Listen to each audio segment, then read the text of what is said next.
but it's no people. This is the Cutting Edge, and I refer there with you. You know, so we have an interview here with my brethren, Dr. Jalani Naya. Good night, sir.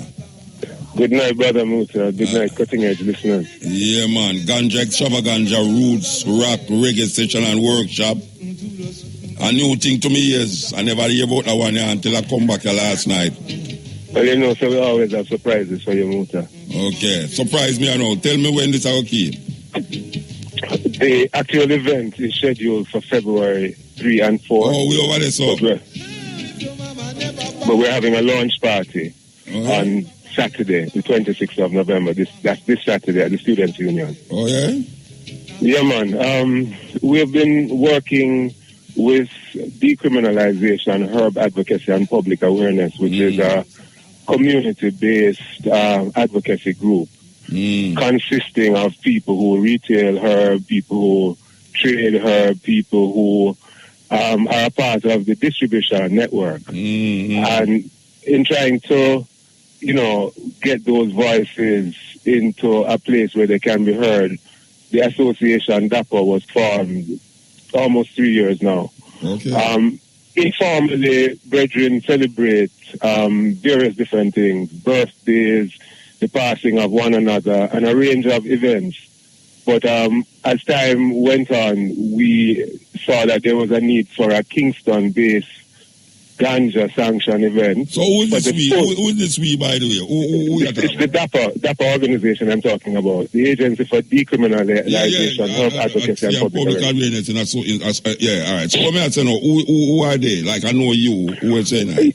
Yeah, well, it's about 15 or so different chalice circles around the corporate area and beyond, with ones who, for years, Jalani. You sound like Jalani and many more. I'm tired to hear many more there on show. When I ask you, who else? Like Jalani, John Tom, Barry Brown. Okay, you mean what the people? Yeah, man. So, I mean, we have like a Ras Ilawe, who is a part of one of the main spaces. He's going to be the selector on that show. There are other people from that space, like DJ Beanie, who is another one in that space. We have people who are affiliated, like Richie Spice, Sizzler, Levi Sibbles, Tyrical, Stepper. The range of people who you see on the flyer are in some way associated with the organization. Different spaces, yeah. Okay. All right. So, as I said, the first I really hear about this organization. What has it done since the formation of it? Like, all right. Well, it was formed, as I say, about 2 years ago, and there are regular meetings that occur. Some are planned weekly, some are monthly meetings. We have a project which includes a beekeeping outreach with Augustown Youth, where we have been training youth into beekeeping enterprises. 3 of them went abroad on an internship and have just come back after 6 months. We also have what I was saying are the regular chalice celebrations where people celebrate their own achievements, etc. We also have an affiliated radio program called Ganja Talk that is a part of our public education platform on another station. And there are a range of ad hoc things as they come up that we have been doing. But this is our first national event, trying to make it a little wider than it has been. And this will happen February 3rd to the 4th? February 3rd to the 4th is the actual event itself. Students' Union. All right. So now the launch, you said the launch will be at the 26th, which is this Saturday, right? Launch party at the Union, yeah. So the launch party is for the press and all these things, but I say you have like, it's not the launch it's going to be. The event will feature. You know these things are Muta. The sponsors, the media, and all of the related interests are invited to the launch. Okay. The artists have been given a general invitation, and we have a slated few artists who will perform small sets. You mean at the launch? At the launch? At the launch itself. Okay. But it's really a party with the sound system. Ras Ilawe from Jalov, the Mighty Armageddon will be featured during that session. That's next year. And people who come as artists, who come with their tracks, will offer a couple tracks. But that are the many more. We always depend on every show. All right. So let me ask you a question now. Are those female upon the show, yeah? Yeah, man. Well, let's put it this way. The flyer that you see was hard to put all of the artists on there because we're going to look crowded. And that wasn't our objective. But they are female artists. No, what may I say? If the artists, them crowd up the post already and no female on the panel. I mean, I understand that. There's a female there, though, Muta. How can you say the thing crowd up so you couldn't put no artists? No, I'm saying that we didn't put any more artists, but there are females who are on the show. So all female artists, they were there on the flyers and the flyers crowd up? No, but at the time of the production of that flyer, those artists were not yet confirmed. All right. But there are female artists who have been confirmed. Because I have a thing in mind, the event will feature Leroy Siblings, Sizzla, Richie Spice, Bugle, Tyrical, Ainchensi, Mama Warriors, Yeza Rebel, Stepper, Fire George, and many more. Yeah. Yes. The brother is every show, and many more. Yeah, I know you're going to say that. But yeah. as we share more information in the media about the February event, people will get a full list of the artists. All right, the workshop, them supposed to do what now?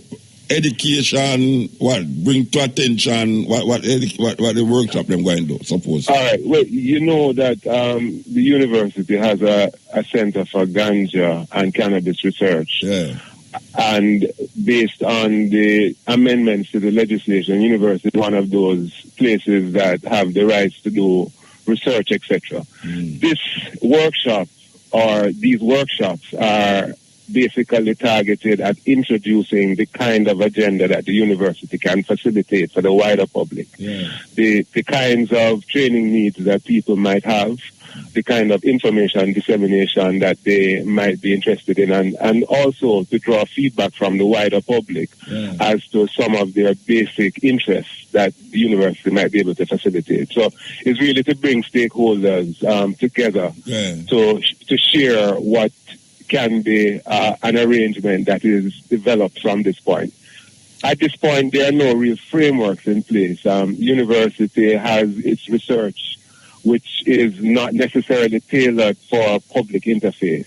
So it's the public interface of the research and teaching that we want to begin activating. Why I feel say this government want roll back some of the progress we make in the ganja decriminalization and further legalization? You get a feeling there is my little paranoia?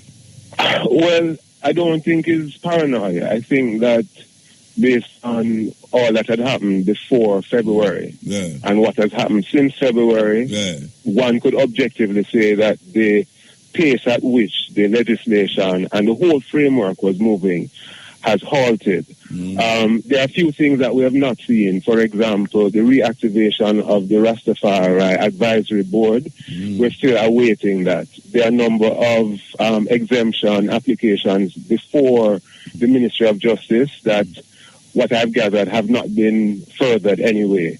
And there are a range of things that people had hoped would have been much clearer. We also hear that the ticket book is something that they're working seriously to introduce. Yeah, but may I also see where them are. I spread and show the public now say the use of ganja amongst young people now is more, and it is creating a problem, psychological problem upon the youth them. And this is something we are push regular now. And not only that, the fact is that public education, as far as this government is concerned, is really public education that discourages while at the same time you're saying that this is a viable economic option. That's what I said. There's a confused message. There's a feeling, as I said before, where you just now confirm, say, I'm not getting paranoid, that this government seem to be lagging them foot, them hand, them tail. Musa, you know, without really making things too complicated, we know how our politics play. So people don't necessarily see that level of succession where one party or one administration puts something in place and the other one follows. Continue, and we understand that. But outside of that, I would say that the personnel that pushed forward the legislation previously was far more committed to ensuring that we have a policy that began to speak to people. So, I mean, I don't question Mark Golding's commitment as a Minister of Justice. I think our community has seen genuine commitment and earnest on his part, you know. Yeah, and it's a weird thing. It's a weird thing, though, because we don't want to say, when we don't fight for and it come true now, we have to go fight for it again, you know. Well, Muta, this is why we're having this kind of Kingston-based event. Because we've not really taken this issue for public debate in a real way. I mean, when the Ganja Commission was appointed some years ago with Barry Chevan, there was a process of public hearing, and Rastafari did get representation. And there were recommendations made based on that. But the process from that commission to the actual implementation of legislation years has not been consultative at all. Outside of the draft that the CLA has produced, which they have gone around Ireland to get feedback, and we are yet to see what is the outcome of that feedback process. But I think that there is a real scope. There's a couple of things I want to say, Muta. The conversation about ganja and its decriminalization all around the world is closely associated with green movements and ecological movement, environmental movement. In Jamaica, the conversation has come officially from the top at this point, without any inclusion of those conversations.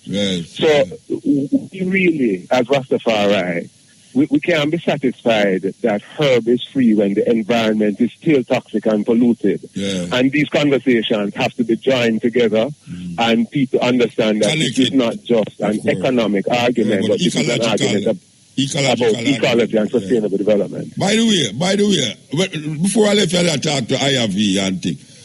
The police, them thief, the Rastaman herbs, don't have Montego Bay. Them arrest them, I mean, and them find out which policeman they met. I'm not sure if there's... I don't think that herb is going to be recovered based on all that I hear. I get that herb language the streets and people are telling them to them have a drought, right? So, but I don't know what actions have been taken. And part of the issue with that was that there was no account of who took the herb.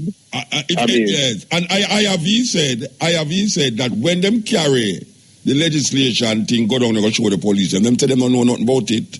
Yeah. Well, Muta, you understand what I'm saying, and there was a cartoon in the paper a couple of days ago, I don't know if you see it, that gay rights are more known than the rights as it relates to the decriminalization. Okay. That was what Clovis, I think, was saying 2 days ago. But the more important point is that legislation has been changed, and they've created a pamphlet. But the only media campaign that I've heard related to making people aware of this has been directed at young people, saying that them don't need to smoke ganja to mad up them head. That's the only thing I've heard played as far as sensitizing the public. I have seen debates on TV, on what them call the thing, Live at 7, and other thing about the use of marijuana amongst young people now, and not only the use, but the psychological effect. We are going to the hospital. Them serious, you know. Them terrible, you know, Richard. Them people that terribly, you know. But that don't constitute public education at all. I don't know if you are aware of a case in St. Vincent just emerging where a young man killed 4 people, and the media is saying that it's ganja that he's been smoking since second form. A cricketer who was 18 years old and having mental challenges last weekend murdered 4 people in St. Vincent. And splashed across the media is the affiliation with what they're saying is a ganja habit. So it's not just gunman go in a house and kill 5 people. Don't wait them there and burn down the whole of the house. I don't know if a ganja do that. Anyway, well, you understand how the thing can really be railroaded. All right, so Ganja Extravaganza Roots Rock Reggae Session and Workshop. This will be happening February 3rd to the 4th, 2017. And the launch is this Saturday, 26th. Student Union, UWI Mona. What time it start? Yes, open at 5 o'clock. The launch itself starts at 7, and then the sound system selection entertainment starts at 9 o'clock. All right, I think I'll come up there. All right, Bridget. Yeah, man, we hope to see you. Give thanks for that, Luke. Yeah. This is the Cutting Edge on RFM. We're there with you. You know, it's a long time you know see my friend them, Carol and Marcia Reid. I want to hide from me, so. A long time you know see you know. We want to hear Carol and Marcia Reid. Yes. My friend them. Listen to Cutting Edge religiously. Okay. You know, some people will come and say, Muta, what you talk about? They don't listen to Cutting Edge like me. Continue the journey. Here goes. One of the strangest names for a local group, man. Carlton and his shoes. I love it. Carlton and his shoes. But you know, concrete asphalt, you know, for sitting with way. Or far away. Far away. Sitting and, yes, we give thanks. We give thanks. So we don't have to go outside the family now to get somebody to sit in, you know. We keep it in the family. Yes, concrete asphalt.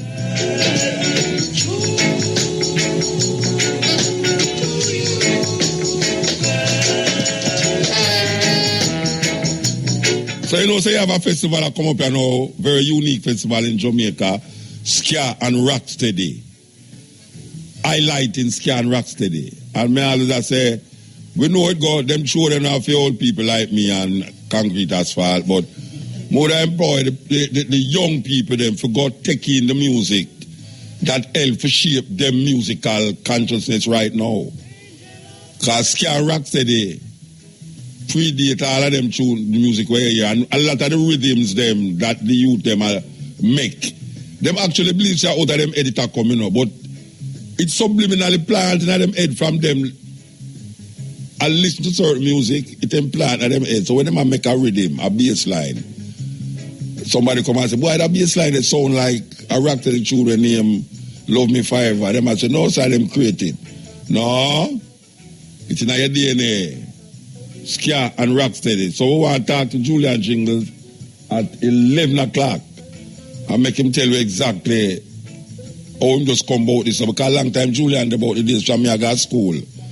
Julian, Mako, Ben Broody, Marcus Garvey Jr., I mean, Laxley Comrie, all of them man there. As a youth, me used to move amongst them. That's why me get so terrible.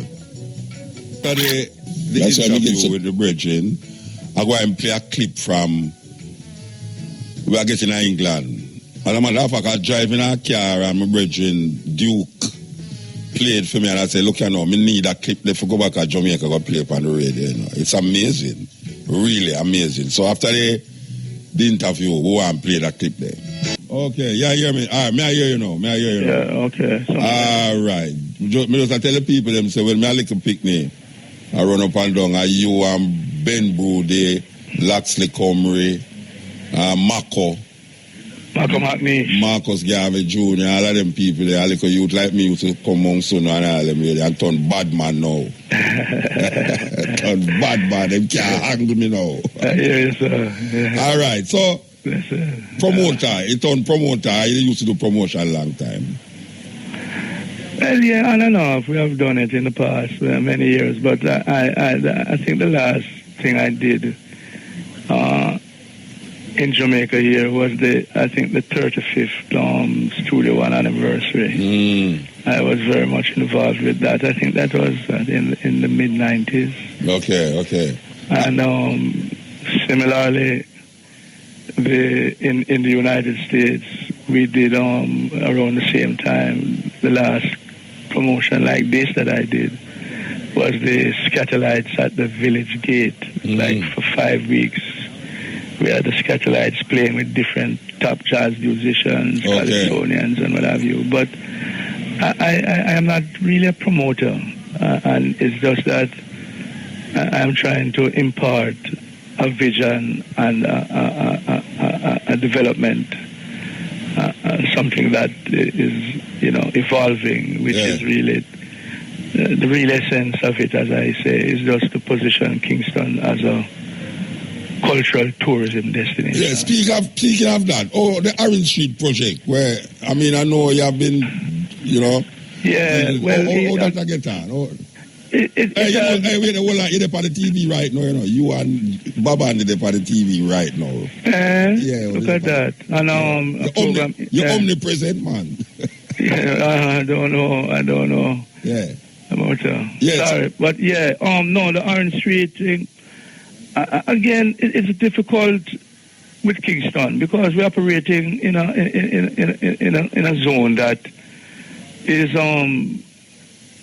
not much developed in the sense of socio-economic conditions. So it's a constant struggle. You have to deal with the constant feeling of violence in or around or near.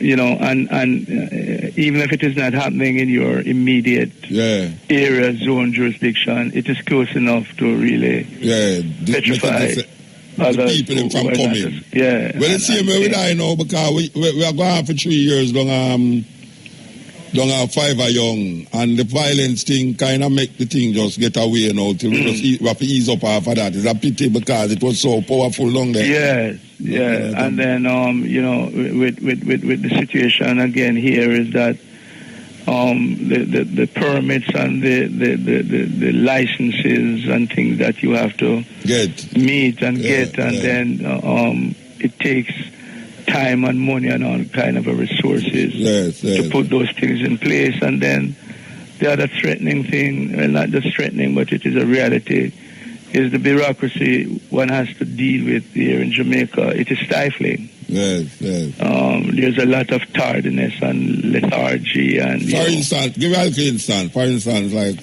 what you're talking about. Well, even in terms of getting things done via paperwork and submission of things and getting approvals and all that, it seems to take a long time. While it should not be so, and it is advertised as not to be so. But the reality is a different thing from what is being spoken or what is expected or what is being bandied about, you know. And the other major problems that I am faced with, and I guess is the whole socio-economic context that these things lie in, that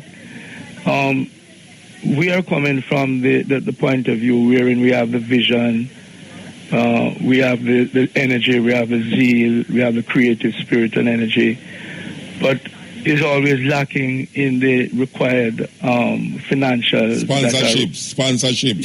And right, the whole financial issues, and it really retards really all this progress and things that you're being bandied about in times now and to come.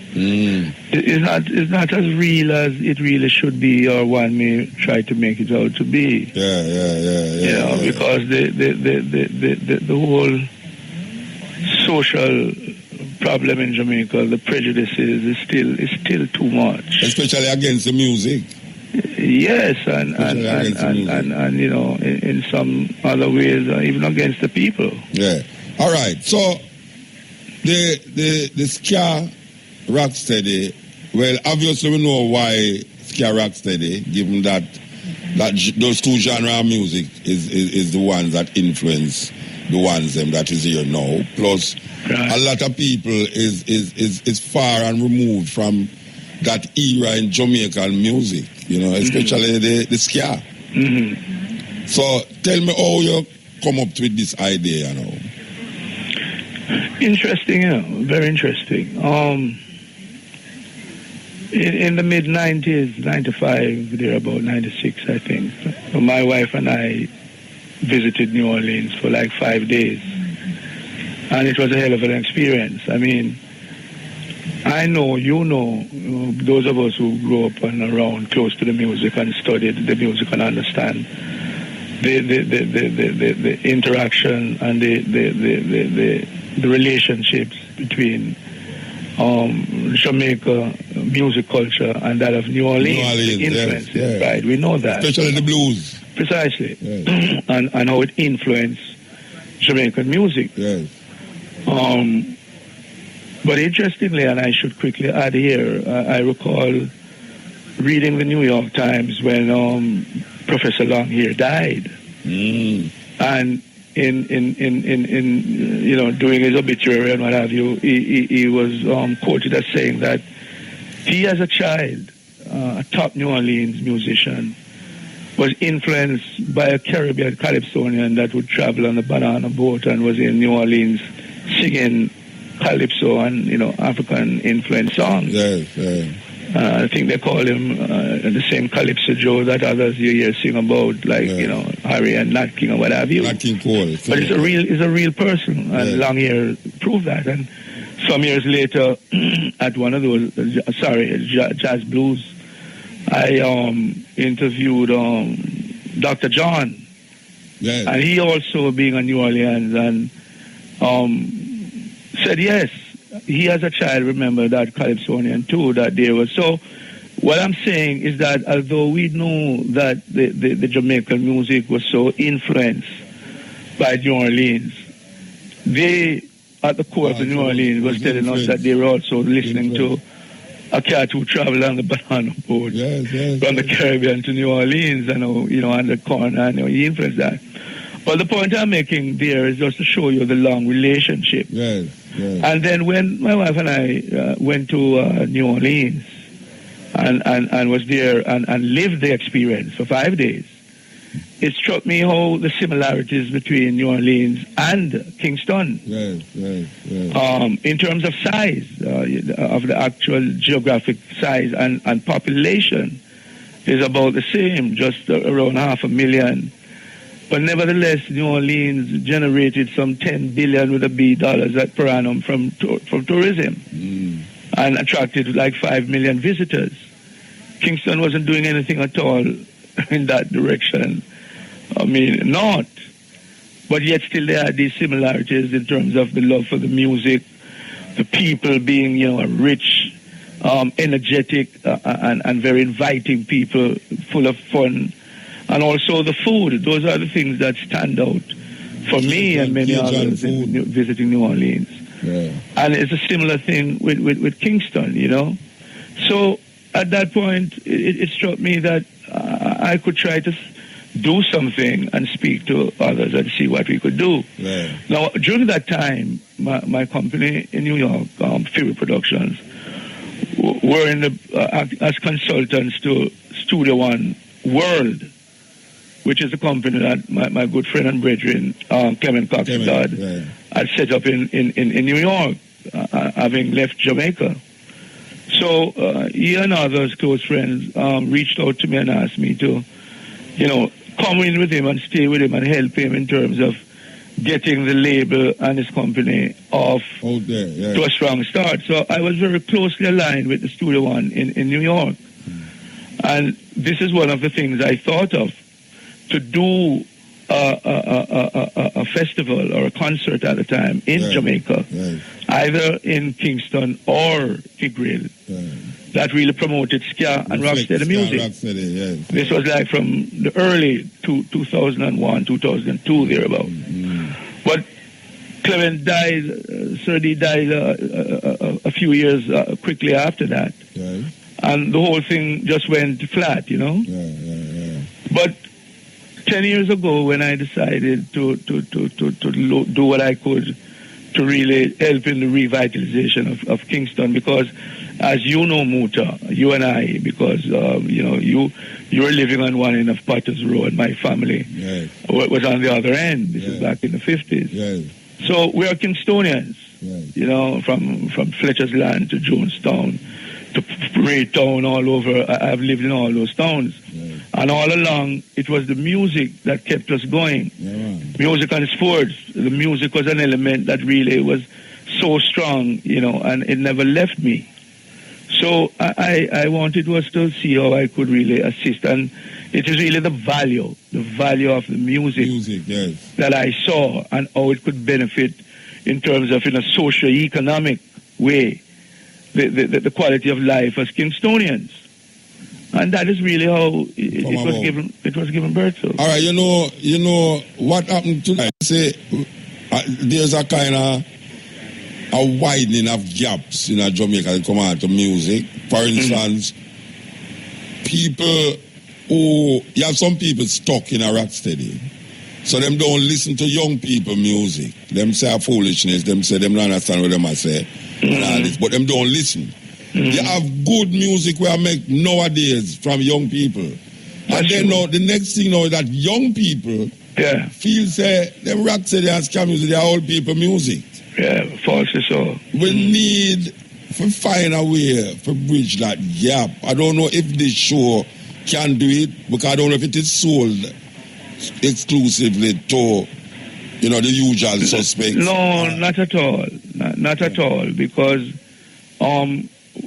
what I know and what you know and what we all know, especially about ska music, is that ska music is one of the most widely played music around the world. Yeah. I mean, thousands of ska bands exist around the world. Except in Jamaica. Precisely. Yeah. And the vast majority of the people who follow that ska music around the world are young people. Yes. So it's not, that is a music that, because the element of ska and the very essence of ska is that it's really a dance music, Yeah. And that is what attracts the youths around the world. It's a music that you must dance to. And so in marketing it, in positioning it, we did very strong reach out to the audience and the participants outside of Jamaica. And the response was really, really, to me, overwhelming. So you think that there will be bookings from abroad? There has been. There has been. Okay. I know there has been. Okay. But then again, we are hit with a reality, and which is the threat of the violence to the space that these people are coming in. Yeah, but it's in a Ronnie Williams Center, it's not downtown. Yeah, that is true. But then I was told, I haven't heard it myself, but there is even advisories going out from the State Department to avoid certain places in Kingston. And when one hears that, it put a damper, even psychologically. Yeah, I don't think it's going to stop. If anybody will come, I don't think they have already booked. Yeah, I don't think it's going to stop. Right, I know that, but I'm just saying that I know and I feel very strongly that there are always a lot more people who would have wanted to come and like to come. Because of the advisories. Yes. So people from how far, get booked already? People from where? South America, United States, Europe. Yeah. The usual suspects then, the usual places. Yeah. South America, I was really a bit surprised at the kind of responses I got. South America? Yeah, from Colombia and Brazil and Mexico. All right, me could go to the show now. The show is at Ronnie Williams Center, and it's this Saturday. What time? Well, we put it out from 3 p.m. because there will be sound system music going. Playing ska and rocksteady? Ska and rocksteady music. Ska Professor, who is known around the world. Yes. And Roy Black, who is also listened to the world. Precisely. Yes. Two of the top selectors. Yes. Operating here as sound system deliverers. So that is from 3 o'clock? Until, we are expecting that actual showtime would be about 6. 6? Yeah, that the first band would be hitting the stage. And the artists them confirmed this? The lineup we are looking on, and I'm trying to give it to you as in the order that I have gotten it so far, is Earth Cry, which is a local act, Yardbeat, which is another strong local act, and Sparrow Martin and Skasonic. Okay, I saw them on the television, this man. Yeah, they're on the show, and they've been around a lot. Alpha Star. Sparrow is a tremendous person. Of course. Sparrow Martin. Yeah. Top, I remember him as a youth, as one of the top drummers in Jamaica with Carlos Malcolm and the Afro, Jamaican Rhythms. Now what Sparrow is doing with Skasonic is to play the music of those great musicians from both the ska and rocksteady era. Okay. And he named it Sonic in tribute and acknowledgement to the great Tommy McCook and the Supersonic. Okay. So he's playing those type of music from Carlos Malcolm, Roland Alfonso, Don Drummond, Rico Rodriguez. And then we move into a segment that is led by the great Lloyd Parks, We the People Band. Okay. And Lloyd Parks and We the People Band. I'm assuming that is Babandi and precisely Bob and U-Roy, Derek Morgan, Stranger Cole, and Leroy Sibley's. Well, I can tell you something now. I just come out for the cruise. Yes. And that's the Damien promoted cruise. Toots, do a show the other night, man. Unbelievable. May I tell you, man, the man, and you know something? Him have a way for rework the old songs, them. Yes. Toots is a genius. Man, the man do a bam this, man. Where him take the acoustic guitar and play it. I say, if him record but the bam there, it gone again. Trust me, man. The man have a way for rework the old song them. Where it's unbelievable. So I'm glad for you them there, but I don't know if it's last summer come on because you know the man they can't in a short time. You know? But he's coming on late in the performance. I don't know if he's going to be closing it. I doubt it. Well, watch out. But he's strong. Scatterlights too. Very strong. All right, so, stick up in there. When you say it's Scatterlights, let me explain. The Scatterlights is a band that is now comprised mainly of younger musicians. Some of them are Jamaican musicians, like Val Adams and Sparrow Thompson, the drummer, and others. Some are African and African-American musicians.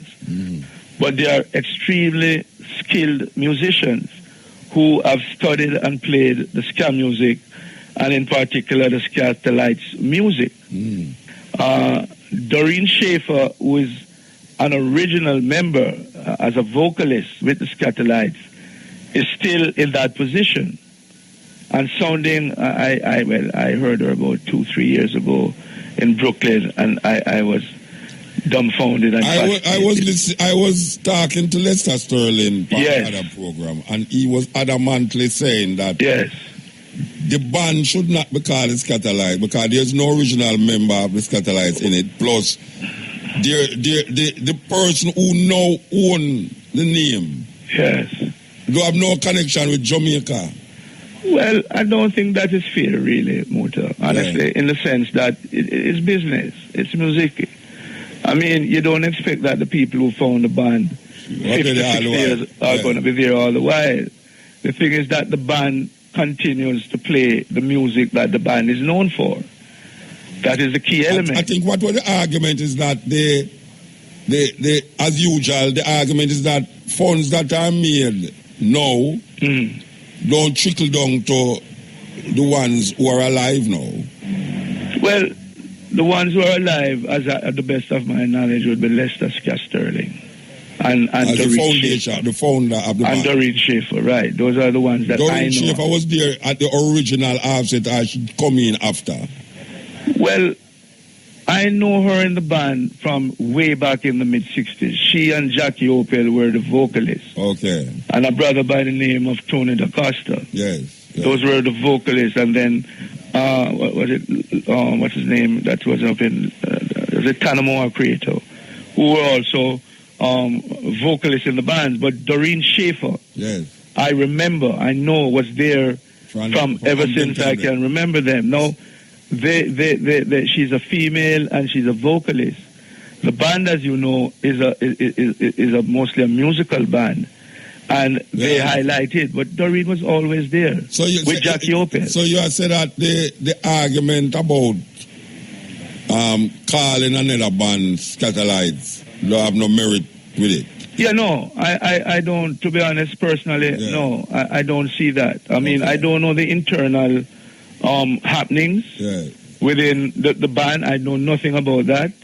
What I do know is that I have known Lester for a long time. I, as a youth, following the music, I was always fond of him because he was not as eccentric as the others. himself and Tommy were more cool and level. But he's very adamant now. He's very adamant about the name. Yeah, well, like I said, Mota, yeah. I don't know the inside with him and the others. I know that there is still some appreciation from things that I have seen for him and what have you. Yeah. But then you must also recognize and realize that Lester is in his 80s. Yeah, I know that. I saw him down at the Prince Buster. Yeah. He still a blow though. Yeah, he's blowing. But I mean, he has issues and things and what have you. And then I know again how he may feel. Because he's an original member of the band, like the band should be his, but it's not automatic like that. It's about leadership and management. Okay. I don't know Lester at any time being a leader or the manager for the Scatterlights. Never did. I know that the band, and at his age, I am not saying that definitely that there should be compensation to Lester, and I will go even beyond that. I mean, there should be some kind of a credits and whatever accruing to the estate of the people like Nibs and Lloyd, Brevet, and all of them. Especially, yes. Yeah, all of them, because they are the ones who laid the music and the foundation down that is still playing. But those are things that get caught up into intellectual property and all of that and what. And I don't know the ramifications of that. If anyone is getting what. Yeah, all right. But so I leave that to them. Yeah, all right. So we want to go through again. This Saturday, Ronnie Williams Center. You said the gates open from 3. Music by Roy Black. Professor and Roy Black. Yeah. Roy Black and and there will be lots of food and stalls and people are there with all kind of things selling from craft to, because again. It is a cultural happening. Yes. It is a festival. Yes. It's not really just a concert for a few musicians to go up and what have you. Yes. We're trying to attract people, especially people, as you said, young people here, particular, and those people around the world, to come and experience Kingston. And what the music was. And what the music was and still is. Yes. And grow up on that, because like I said, there are millions of people around the world. Scaban all over the place. All over. Everywhere you go now, you hear all over. That's some little redneck place. Of course. Some little redneck and in the Middle East. But I want to tell you, when them did have the Berlin Wall, the east and west, Berlin. Over the east side, which was the communist side, Prince Buster and Derek Morgan was the two most popular them over there, Most the little skinhead them, Yes. When you go over there, you see the rebels. Them chain and them ears stick up in the ear with collar, and them have a leather jacket. And that is what you experience, is that what somebody was telling you? Oh, I mean, if I want, me not talk about what people tell me. That's what I'm saying. I'm saying that is what you experience. Me go over there go play, Yes. Me go over there already go play with the wall the day, Yes. We have a tour over there. When you go in at the club, we play. Appear not redneck, skinhead. Ear gone up at the ear, leather thing with chain pan and big boots. And when you before the show start, after the show, in between the show, appear Prince Buster. And Derek Morgan and them a play.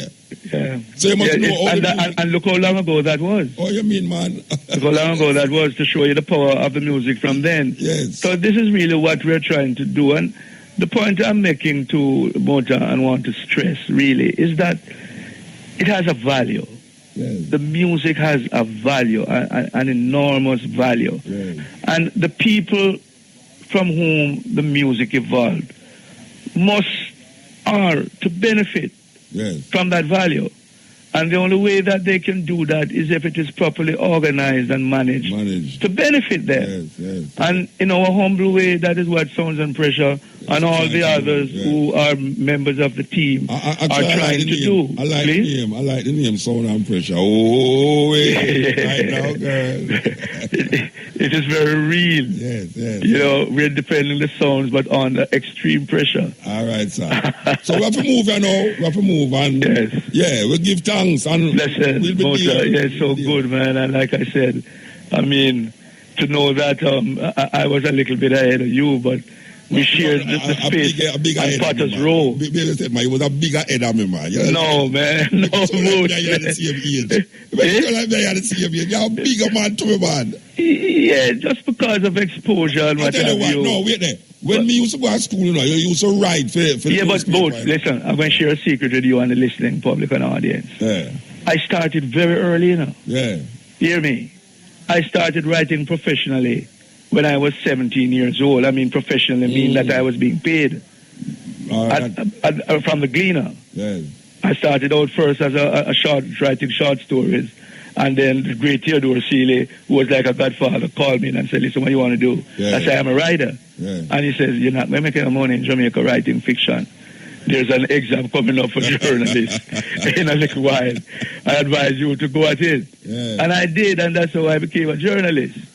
You understand? And that is 50 years ago.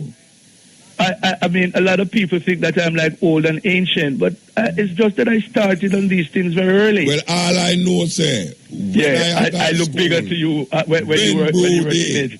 Loxley Comrie, used to teach me. Yes, the great Loxley. Marcus Garvey Jr. Yes. Mako, all of them did at the same level. Yeah, that's true. I made it really like a little youth. I go up them big man. Yeah, and you stuck to us and really, you really yearned and for learning. I remember that. I remember when them talk about the book them ban man and read. Read. I think I do in the park. Yes. Police them go. I don't remember. Pembroke African Cultural Center. The police them go raid up there. Raid us. And talking about this and that, it's so much history. We are the first organized group that brought the Mystics and Counters together. Over there in Pembroke Hall at the ACC, And then we had a hell of a session one Sunday over in Rockford. I get a story about the book them when the police them raid the place. Yeah. My mother hear about it, Your mommy. And take out my book them, decide to go down at James Street, go show them where. What the hell is saying? Fear that them going raid and take away your book them. Them say a ban book them. Shira say a ban book them and you don't supposed to have no book about black nothing in your house. It was a time. And you hear these people, politicians and others, talking about as if that time was such a great time for Kingston and for Jamaica. It was. I was very active as a young journalist in the late '66. It was a hell of a time. It was a time of great conflict, and I remember, and just talking a little history. After a year or so at the Gleaner, I walked out and left because when Hugh Shearer put out the ban on what's our brother from Walter Rodney. Walter. Yes. And banned Malcolm X's book. Yes. And all it hit. Yeah? All of them. Yeah, it hit home to me so hard, man, that I wrote an article in the Gleaner. Well, I attempted to find out our black prime minister. This is 68, I think it was.